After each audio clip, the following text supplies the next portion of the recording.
2 Samuel chapter 1. Report of Saul's death. After the death of Saul, David returned from his victory over the Amalekites, and stayed in Ziklag 2 days. On the third day, a man came from the field of battle, one of Saul's people, with his garments torn, and his head covered with dirt. Going to David, he fell to the ground in homage. David asked him, "Where have you come from?" He replied, "From the Israelite camp. I have escaped." "What happened?" David said. "Tell me."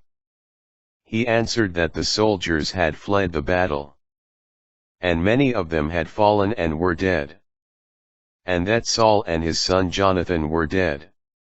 Then David said to the youth, who was reporting to him, "How do you know that Saul and his son Jonathan are dead?" The youth reporting to him replied, "I happened to find myself on Mount Gilboa, and saw Saul leaning on his spear, with chariots and horsemen closing in on him. He turned around and saw me, and called me to him. When I said, 'Here I am,' he asked me, 'Who are you?' And I replied, 'An Amalekite.' Then he said to me, 'Stand over me, please, and put me to death. For I am in great suffering, but still alive.' So I stood over him and put him to death. For I knew that he could not survive his wound.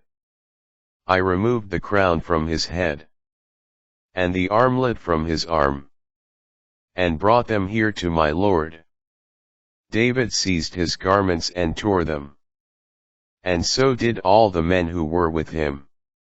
They mourned and wept and fasted, until evening for Saul and his son Jonathan, and for the people of the Lord, and the house of Israel, because they had fallen by the sword."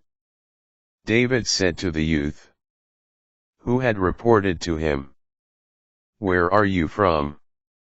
He replied, "I am the son of a resident alien, an Amalekite."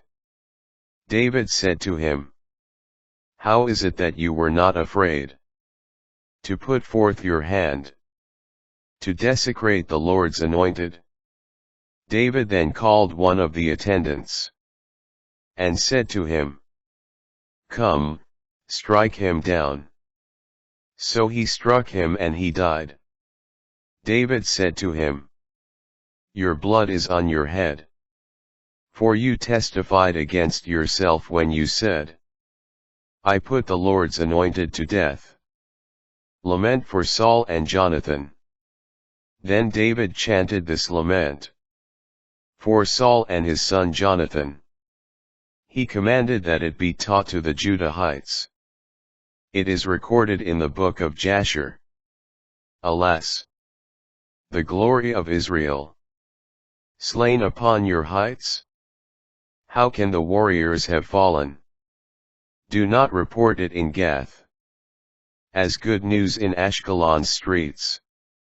Lest Philistine women rejoice, lest the women of the uncircumcised exult. O mountains of Gilboa, upon you be neither dew nor rain, nor surging from the deeps. Defiled there the warriors' shields, the shield of Saul no longer anointed with oil. From the blood of the slain, from the bodies of the warriors, the bow of Jonathan did not turn back, nor the sword of Saul return unstained. Saul and Jonathan, beloved and dear, separated neither in life nor death. Swifter than eagles, stronger than lions. Women of Israel, weep over Saul, who clothed you in scarlet and in finery, covered your clothing with ornaments of gold. How can the warriors have fallen in the thick of battle? Jonathan slain upon your heights? I grieve for you, Jonathan my brother. Most dear have you been to me. More wondrous your love to me than the love of women. How can the warriors have fallen? The weapons of war have perished.